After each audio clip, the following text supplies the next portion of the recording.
You found it. Your home for the best content on your favorite team, the Fighting Tigers of LSU.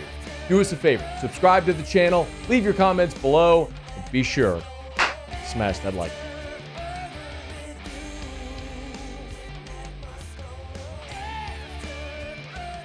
It's obviously, we lost a lot of talent, but, I think we've done a very good job as an offense and developing our identity and, finding ways to make up for those losses. And I think guys have stepped up, and that was the biggest thing.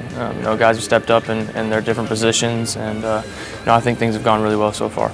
Garrett Nussmeier met with reporters after practice on Wednesday. Our buddy Wilson Alexander from The Advocate was there. He's good enough to join us now. How are you, man? Good, Matt. How are you doing? Doing really well. Anything in particular that Garrett said today that stood out? Nothing, I guess, specific and per se. I think more so sort of the mentality that he's going into this offseason with as the starter for the first time. Garrett, it was interesting hearing him. I think he would want to hear from someone in his position, really was not talking about himself. He kept saying, this isn't about me being the starter. This is about us as an offense. Doing what we need to do in order to become cohesive and have the offense work this fall. Mason Taylor told a story about right after the bowl game, Garrett Nussmeier started getting everybody on the offense together, whether it was watching film or throwing sessions 3 times a week throughout the month of January with the skill players to really assume that role. But to hear Garrett say it was kind of interesting. He's like, it wasn't being intentional, trying to take control of the role. In his mind, that's just kind of what you do during the off season. That's what he grew up doing as a starter, and now as he's the starter again, he's trying to make sure he takes control of this team in a way that isn't about him still, but is about really making this offense hum again in 2024. Anything with Garrett or the quarterback stand out in the limited viewing period for the media on Wednesday? No, they were only doing individual drills, kind of going over bags and throwing that way. I guess what stood out was just that A.J. Swan continues to be the second-team quarterback over Ricky Collins, but that Ricky's looks like mechanically maybe a little bit smoother than he did at times as a freshman. And Colin Hurley also physically doesn't quite look like somebody who only just turned 17 a couple days ago and never played his senior year of high school football.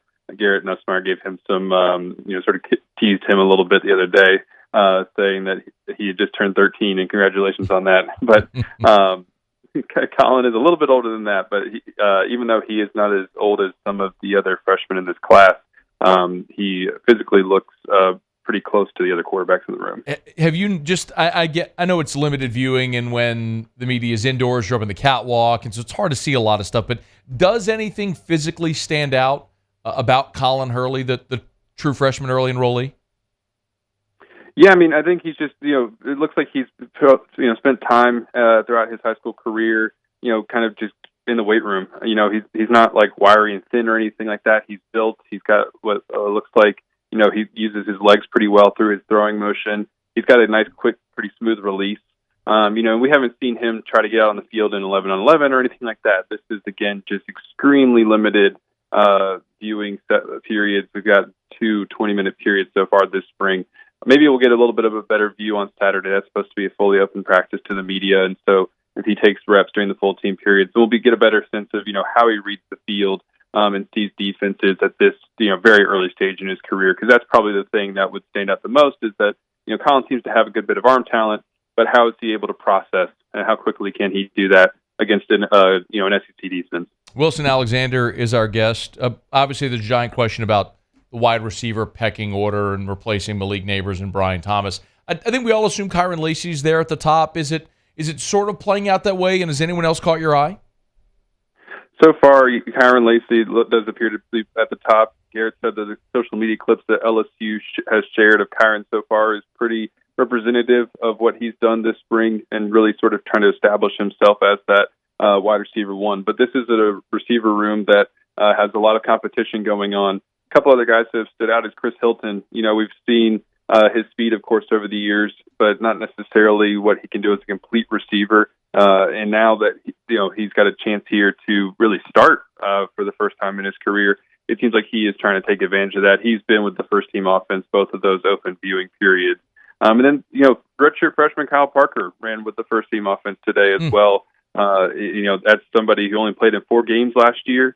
but he is, I guess put himself in a position to try to be part of that rotation. Because Aaron Anderson, C.J. Daniels, and Xavion Thomas were all on the second team, and I'm sure that they'll get their shot at times, especially once they're going into full team periods. When the leaves, or maybe when we're able to see on Saturday, or even in the spring game, they're probably giving those guys reps as well. But those would probably be your top 6 at this point. Okay, I want to flip it over to defense. I think as much of an interest in the players is the coaches. So this is the first time for the media to get to watch these new coaches interact with the players. Who has stood out for whatever reason? Well, you can hear Bo Davis, that's for sure, and with some particularly colorful language that kind of carries, yeah. Things that we necessarily can't say on the air. So Bo Davis stands out for that reason. You're welcome. And really, Blake Baker is back in his cleats. If anybody remembers him from 2021, he would wear cleats out on the practice field, and he does that still as he's working with the linebackers. Greg said that Blake Baker's done a pretty good job so far of just kind of articulating things to these guys and helping them understand what they're supposed to do and getting them to play fast and so that they don't have to react. And it's early. They're still, just now really starting to install the defense.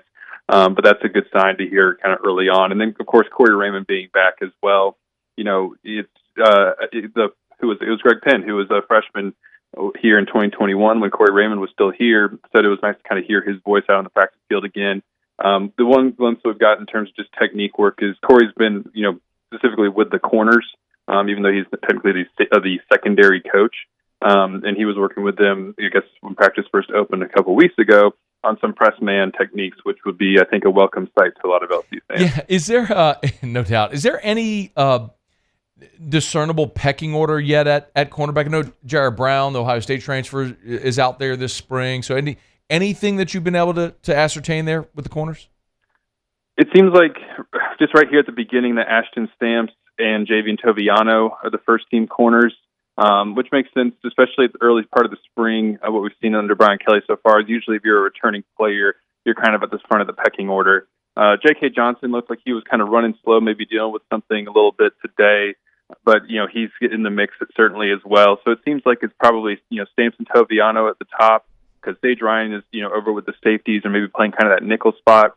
And then you're talking about, J.K. Johnson and Jair Brown and, P.J. Woodland and some of the others there at corner. But that seems to be the pecking order at the moment, but of course that's subject to change. Yeah. Saturday will be a big day with a lot of media availability at Saturday's practice, and we're counting down days to the spring game as well, where everyone's going to get a little extended look at some of these guys. Wilson Alexander over at The Advocate. Make sure you follow him on Twitter at WHAlexander_. Always appreciate it, man. Thank you. You're welcome. Have a great rest of the day. Hey, thanks so much for watching. Please leave your comments. I love to interact, and be sure to hit the red subscribe button below.